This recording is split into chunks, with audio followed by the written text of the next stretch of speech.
Arrebatamento secreto. Será que isso existe?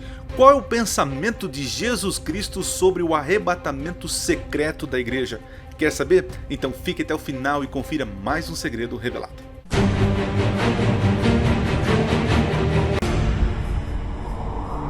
Olá, seja bem-vindo a mais um vídeo do canal Minuto Profético. Hoje vamos falar sobre arrebatamento secreto. Muitas pessoas aqui no canal pedem para que eu fale desse assunto, dessa teologia, né? E antes de começar o assunto, vou falar, estou baseado nesses livros aqui, ó, esse manual de escatologia, tá? Temos outro aqui sobre escatologia, do Erickson, tá? Recomendo para você. E temos aqui um debate teológico, olha aqui.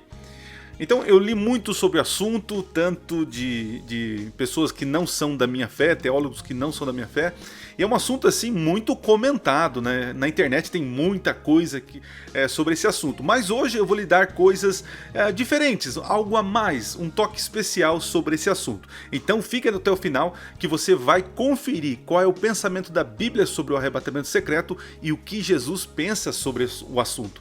Mas vou aproveitar rapidinho aqui para você se inscrever no canal, também seguir a gente lá no @Cecilio7 no Instagram e também no Twitter. Tô no Twitter lá dando os meus palpites e também no TikTok. Não estou fazendo dancinha, né, mas estou ali tentando contribuir com o evangelho naquela plataforma, tá certo? Ouça o nosso podcast, o podcast Minuto Profético desta semana. Estou falando sobre o poder da semente, né? Uma mensagem muito especial que vai falar o teu coração. Então corre lá e ouça, né, o nosso podcast. O link tá aqui na descrição.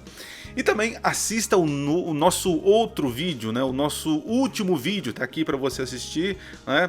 Onde nós falamos ali sobre a imortalidade da alma, né? Um vídeo muito legal, muito interessante. E o PowerPoint deste estudo, desse vídeo, você também pode acessar, conseguir ele entrando no link da descrição aqui do vídeo, no nosso grupo do Telegram. Vai lá, entra lá, já temos mais de 500 amigos ali que gostam de teologia, que compartilham arquivos, fazem perguntas, respostas, e lá eu coloco todo o material para você poder baixar, beleza? Então vamos lá, porque o vídeo hoje está super interessante, tá? Deixa eu colocar aqui na tela. Olha eu aí, tá? Com a minha canetinha, olha assim, beleza. Muito bem, gente, vamos começar, vamos tentar ser bem rápido, tá? É uma introdução ao assunto, é um assunto assim que tem muita coisa para ser dito, mas eu separei alguma coisa especial para você, tá? Então fica até o final, acompanhe, depois pegue esse material, compartilhe com a sua igreja, ensine teologia bíblica para a sua igreja, tá bom? Beleza, gente? Bora lá então. Deixa eu clicar aqui na tela. Muito bem, vamos ver os pressupostos desta teologia, né? O primeiro é que Jesus virá em secreto arrebatar a sua igreja. Então Jesus vai vir nas escondidas e vai pegar os fiéis e levá-los para o céu. E dentro desta teologia, desse arrebatamento secreto, nós temos algumas posições. Dentre elas, nós temos o que nós chamamos de pré-tribulacionistas. O que são esses? São aqueles que acreditam que Jesus vem arrebatar a sua igreja antes da grande tribulação, né? Então eles acreditam que a igreja não passará pela tribulação dos últimos dias, né? Jesus vem e poupa eles, guardando eles, tirando eles dessa tribulação. Mas existe um outro grupo que acredita que vai ser durante a tribulação. A igreja vai estar passando por muita tribulação e aí eles tirados no meio dessa tribulação. São chamados os mesotribulacionistas. Tá certo? Só para você entender aqui, eu desenhei aqui, vai ficar mais fácil para você entender. Então vamos lá, vamos imaginar aqui, ó. O ponto de referência é a volta de Jesus. Nós temos a tribulação que ocorre antes da volta de Jesus, tá? Isso é muito claro em todas as teologias aí, tá? E que acontece o seguinte, então, antes de começar a grande tribulação dos últimos dias, os pré-tribulacionistas acreditam que a igreja será arrebatada secretamente, levada ao céu. Jesus vem, aparece só para os seus e pega os seus e vai para o céu, leva lá para eles ficarem lá protegidos, tá? Esses são os pré-tribulacionistas. O outro grupo, no meio da tribulação, vem os mesotribulacionistas, que Jesus vai raptar eles, tirar eles daqui da terra no meio da tribulação, né? E tem agora os pós-tribulacionistas, né? Aqueles que acreditam que a igreja passará pela tribulação, que ela passará por toda essa provação aqui, tá? Então esse grupo vai ser arrebatado na volta de Jesus, pós-tribulação, no momento da volta de Jesus. Ok? Entendeu? Então, pressupostos aqui. Então Jesus virá em secreto, né? Arrebatar sua igreja. E temos dois grupos aqui, tá? Em especial. Beleza?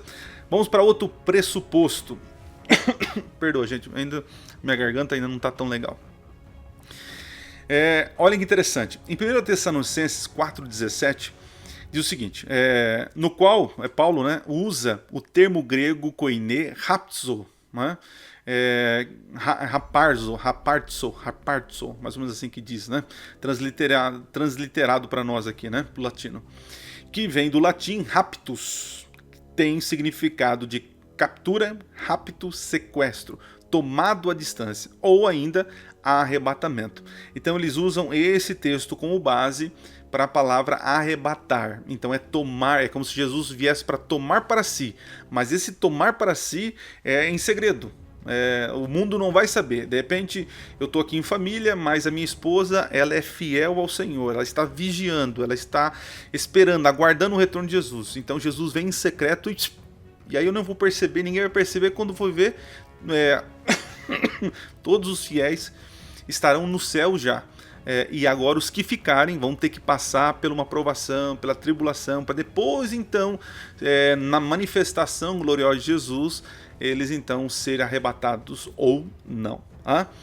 Então, por causa desse termo, eles entendem que é um rapto secreto. Porém, todavia, entretanto, quando você vai no texto, você percebe que não tem nada de secreto não, né? Por exemplo, Paulo, pegando todo o texto que Paulo está falando sobre o assunto, diz o seguinte, ora, ainda vos declaro por palavra do Senhor, isto nós, os vivos, que ficarmos até a vinda do Senhor, né, o termo aqui parousia, né, de modo algum precederemos aos que dormem. Ou seja, tem um grupo de pessoas que estarão vivos na volta de Jesus que não vão morrer.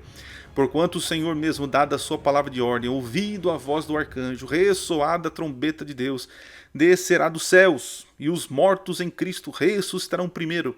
Depois nós, os vivos, os que ficarmos, seremos arrebatados juntamente com quem? Com os mortos que ressuscitaram. Aonde? Entre as nuvens para o encontro do Senhor nos ares. E assim estaremos para sempre com o Senhor. Então perceba que Paulo não divide, Paulo não diz que é um rapto secreto. Não, ele diz que os mortos, né, vão ouvir a voz do arcanjo. Então assim, é inserir muita coisa no texto, muita ideologia no texto, para dizer que Jesus vem nesse momento e rapta a igreja sem ninguém ver. Aqui nós temos vários elementos de coisas visíveis. Então, será que Jesus faz isso tudo em segredo? Ninguém, a terra inteira não vai saber? Eu não vejo base bíblica para isso, tá? Mas é um pressuposto aqui, tá? Ainda não dei os motivos, eu estou apenas falando dos pressupostos, tá? Continuando. Vamos para o terceiro. Esse texto aqui de Mateus 24 é muito usado para afirmar esta teologia do arrebatamento secreto. Eu lembro uma vez, quando eu estava trabalhando em Caieiras, eu comecei a estudar a Bíblia com uma irmã de uma outra congregação, e ela acreditava no arrebatamento secreto, né? E ela usava muito esse texto. Eu falei, não, pastor, você não está entendendo, olha aqui, é bíblico, né? E eu lembro que eu fui explicar para ela, né? Na verdade, ler o texto bíblico, né? Então eu vou ler com você e depois eu falo da reação dessa nossa irmã lá. Pois assim como foi nos dias de Noé, é uma referência, Jesus está fazendo uma comparação, né? Também será a vinda do Filho do Homem.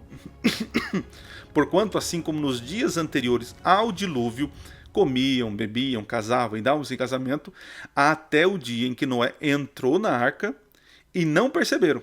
Senão quando veio o dilúvio veio e fez o quê? Os levou a todos. Assim será também a vinda do Filho do Homem. Então 2 estarão no campo, um será tomado e deixado o outro. 2 estarão trabalhando no moinho, e uma será tomada e deixada a outra. Portanto, vigiai, porquanto não sabeis o dia em que dia vem o Senhor, o vosso Senhor.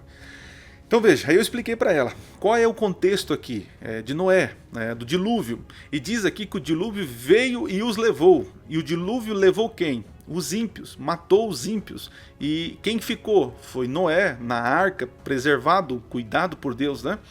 Então quando diz aqui que então 2 estarão no campo e um será tomado, esse tomado aqui é o que representa o que foi levado no dilúvio. Então um que será tomado, esse será destruído. E o que é deixado é o que representa Noé na arca, o que ficou. Entende? Então isso é muito claro, que quando você lê um texto antes, um verso antes ou depois, o contexto, você percebe que não tem nada de arrebatamento secreto. Que o tomado aqui é uma figura que representa os que foram levados pelo dilúvio, os ímpios, né? Então nesse caso eu prefiro ser deixado para trás, né? Entende? E eu lembro que eu expliquei isso para ela, ela leu, olhou e falou assim, meu Deus do céu, estou há 15 anos, né? Acho que era mais, nessa denominação, já ouvi seminários sobre arrebatamento secreto, mas nunca tinha visto como é claro o texto. O ser levado aqui é para os ímpios, né?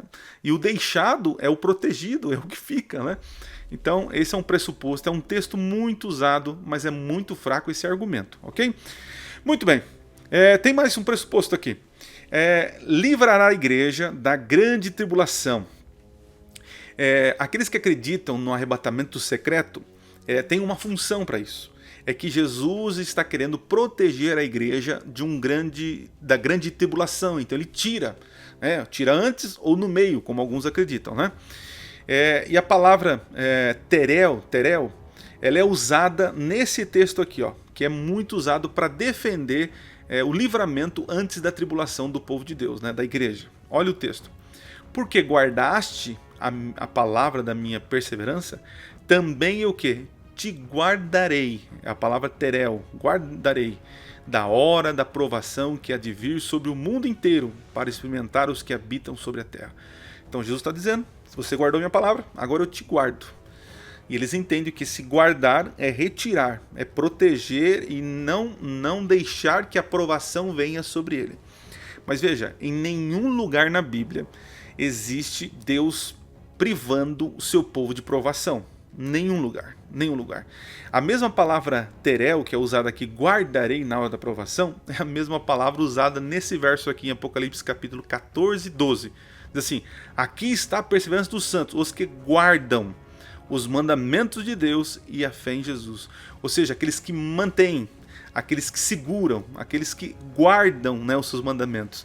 Então, Jesus está dizendo o seguinte, que se você for fiel à palavra dele, aos ensinamentos dele, aos mandamentos, Deus vai lhe proteger em meio à provação, né?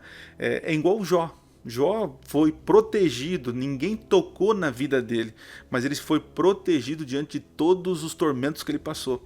Em nenhum lugar na Bíblia Deus livra seu povo de provação. O próprio Jesus diz, tem de bom ânimo, eu venci o mundo, né? No mundo tereis provações, tem de bom ânimo. Muito bem. Ditos os pressupostos, agora eu vou dizer por que eu não acredito, apesar de já ter dado vários argumentos para você aqui, né? Mas vamos lá, vamos ser mais específicos. Por que não creio no arrebatamento secreto? Primeiro, nenhuma das 3 palavras gregas usadas no Novo Testamento para descrever o retorno de Cristo, ou seja, a parousia, que é traduzido como vinda, o apocalipse, que é revelação, e a epifaneia, o aparecimento, né, sugere um arrebatamento secreto pré-tribulacional ou mesotribulacionista, como objeto da esperança cristã no advento. Então veja, existem 3 palavras que aparecem muitas vezes. Eu fiz uma pesquisa aqui, mas é muitas vezes na Bíblia, né? Parousia, epifaneia, apocalipse, e todos estão num contexto de algo visível, nada de invisível. Tá? Vou dar alguns exemplos aqui, no caso de parousia, né? Olha só, ora, ainda vos declaramos por palavra do Senhor, isto nós os vivos, é Paulo dizendo, os que ficarmos até a vinda, a parousia do Senhor, de modo algum precederemos os que dormem. Então aqui é algo visível, claro, tá? Que mais? Outro texto. A fim de que seja o vosso coração confirmado em santidade, isento de culpa na presença do nosso Deus e Pai na vinda de nosso Senhor Jesus com todos os seus santos. Olha, interessante. A palavra parousia sempre está relacionado a algo visível, né? Muito claro. O que mais? Agora a palavra apocalipse, né? Em 1 Coríntios aparece a palavra. De maneira que não vos falte nenhum dom, aguardando vós a revelação de nosso Senhor Jesus Cristo. Essa revelação aqui é algo visível, é a mesma palavra que aparece aqui em 1 Pedro. Diz assim: pelo contrário, alegrai-vos na medida em que sois coparticipantes do sofrimento de Cristo, para que também na revelação de sua glória, olha aí, vos alegreis exultando. Várias passagens com a palavra apocalipse fala de uma revelação visível, nada de secreto. Muito bem, e um terceiro texto, que é o Epifaneia, né, diz o seguinte, que significa a manifestação, aparecimento, né, que guardeis o mandato imaculado, irrepreensível, até a manifestação ou aparecimento do nosso Senhor Jesus Cristo. Outro texto que aparece, olha lá. A esses também, depois de ter padecido, se apresentou vivo, com muitas provas incontestáveis, aparecendo, epifaneia, aparecendo-lhes durante os 40 dias e falando das coisas concernentes ao reino de Deus. Então veja, as três palavras que se referem à volta de Jesus está falando de aparecimento visível, manifestação visível, revelação visível, né? Vinda visível, nada a ver com secreto. Não temos palavrinha de vinda de Jesus relacionado com algo secreto. Entenderam isso? Muito bem, esse é o primeiro argumento. Então vamos para o segundo, vai ficando cada vez mais legal. O terceiro é fantástico. Então vamos lá. A segunda vinda de Jesus não aparece na Bíblia em dois momentos separados, né? Ou seja, um secreto e o outro visível. Os defensores do arrebatamento secreto dividem a segunda vinda em dois momentos, um secreto e um visível em glória. Só que a Bíblia não faz essa diferença. Por isso que precisa inserir muitas coisas na Bíblia, muitas ideologias e conceitos modernos, né? Aliás, isso é uma teologia moderna. Esse negócio de arrebatamento secreto, os pais da igreja, ninguém, a reforma, pensava nesse negócio, tá bom? Isso é algo moderno. Está mais para ficção em Hollywood do que questão bíblica. Então vamos lá, tem textos, né, que falam de um único momento, não fala nada separado. Olha o 1 Coríntios capítulo 15. Eis que vos digo um mistério. Agora Paulo poderia dizer, olha, eu vou dizer um mistério, tem dois momentos na volta de Jesus. Não, ele não fala isso. Ele fala o seguinte, ele diz que digo um mistério. Qual é o mistério? Nem todos nós vamos morrer, ou dormiremos, mas transformados seremos, todos num momento, num abrir e fechar de olhos, ao ressoar da última trombeta, a trombeta soará, os mortos ressuscitarão incorruptível, e nós seremos transformados e arrebatados secretamente. O texto não diz isso. O texto, a Bíblia não divide a volta de Jesus em dois momentos. Tem que ter muita malabarismo, muita ginástica exegética, né, para poder provar isso. Vamos para o texto? Olha esse texto aqui de Apocalipse 6, falando sobre a volta de Jesus. Olha só. E o céu recolheu-se como um pergaminho, quando se enrola. Então todos os montes e ilhas foram que movidos do lugar. Os reis da terra, os grandes, os comandantes, os ricos, os poderosos, e todo escravo e todo livre, se esconderam nas cavernas e nos penhascos dos montes. Então veja, alguém pode falar assim, mas pastor, aí está falando do segundo momento da segunda volta, é um momento glorioso. Ok, queridos, com certeza está falando da vinda de Jesus, mas em nenhum desses textos, ou em nenhum momento na Bíblia, diz que a volta de Jesus será em dois períodos, um secreto e um visível para todo mundo. Não tem isso. Toda vez que a Bíblia fala sobre volta de Jesus, fala de um momento visível para todo mundo, tá? E não em secreto. Ok? Continuando. Terceiro motivo, né? Olha esse terceiro, muito legal. Jesus, presta atenção, Jesus, o Deus Todo-Poderoso, nunca never mencionou um arrebatamento secreto. Pelo contrário, vamos ver o que ele fala. Lá em Mateus 24:9 ele diz o seguinte: então sereis atribulados e vos matarão, sereis odiados de todas as nações por causa do meu nome, menos os que serão arrebatados secretamente. Ele não fala isso. Ele fala que todos nós seremos, aqueles que serão odiados de todas as nações por causa do nome dele, por ser cristãos, nós seremos. Jesus não fala assim, muitos serão odiados, mas a igreja eu vou tirar secretamente para proteger ela. Jesus nunca falou isso. O que mais? Aquele, porém, que perseverar, até quando? Não, até a volta secreta de Jesus, né? A minha volta secreta. Não, até o fim, esse será salvo. Mais textos, mais textos. Porque nesse tempo haverá grande tribulação. Então haverá uma grande tribulação, tá? Como desde o princípio do mundo até agora não tem havido e nem haverá jamais. Olha. Não tivesse aqueles dias sido abreviados, ninguém seria salvo. Mas por causa de quem? Dos escolhidos. Mas espera aí, esses escolhidos, né, Jesus fala, abrindo um parênteses, esses escolhidos são aqueles que que não serão levados na primeira remessa, tá? Na primeira eu vou levar um grupinho mais especial, mais escolhidos ainda, que vai ser secretamente protegido lá no céu. Agora esses escolhidos vão ficar na terra, infelizmente, para suportar a tribulação. Não, querido, Jesus não fala isso. É um grupo só, é um grupo de escolhidos, né? E olha interessante, tais dias serão, ninguém seria salvo, mas por causa dos escolhidos, tais dias serão abreviados. Tem mais texto, pastor? Tem. Jesus de novo. Porque assim como o relâmpago sai do oriente e se mostra até no ocidente, assim há de ser a vinda do Filho do Homem. Né? Então é visível, não tem nada secreto. Não, pastor, isso aí é da segunda. Mas, querido, me diga um verso bíblico que Jesus, falando da sua volta, falou que é secreto. Um versinho, um só, e aí eu já me converto para essa teologia. Mas não tem. Não tem Jesus falando que vai voltar para pegar os seus, para livrar a igreja da prova. Não tem. Tem mais textos aí? Jesus falando, tem. Então aparecerá no céu o Filho do Homem. Todos os povos da terra se lamentarão e verão o Filho do Homem vindo sobre as nuvens do céu com poder e muita glória.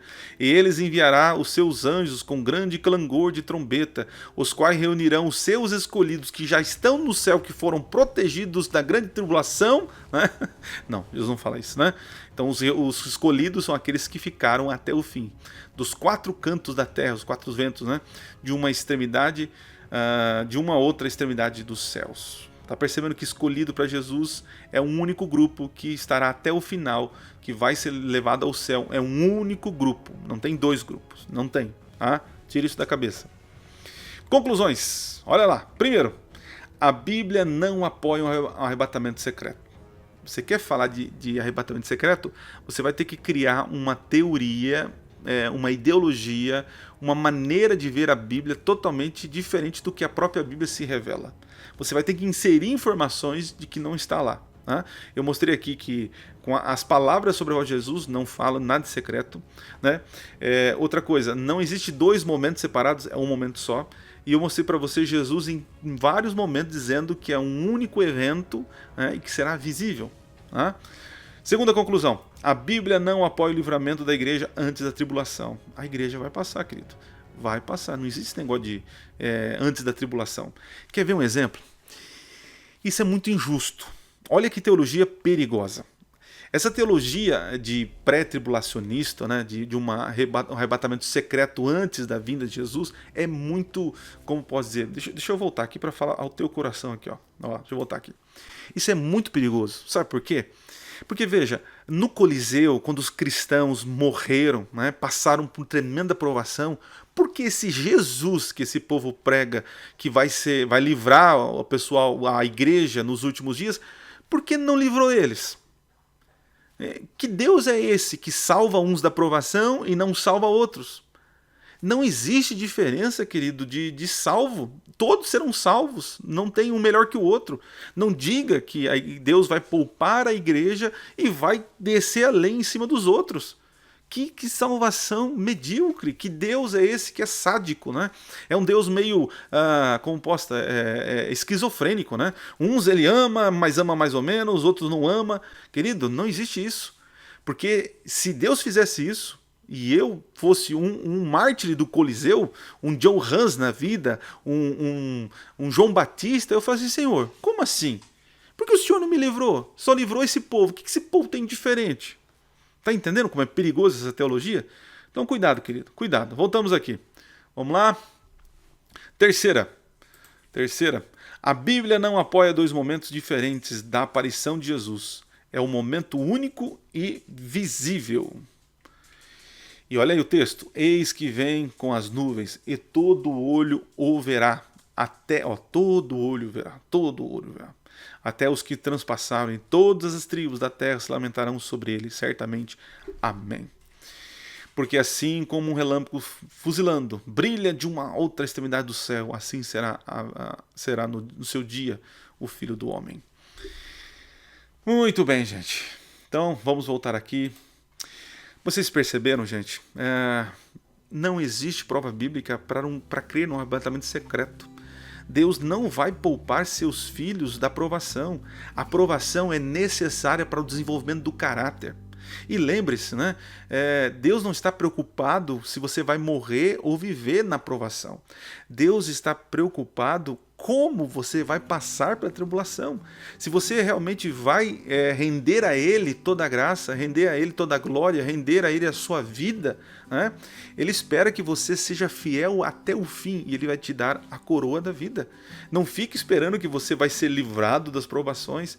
Talvez o livramento que Deus possa te dar é o descanso da morte e depois a ressurreição. Mas não fique esperando que Ele vai te levar para o céu, enquanto os outros aqui vão ficar se lascando com provações. Deus prometeu o seguinte, que mesmo no meio do vale da sombra da morte, Ele vai estar com a gente.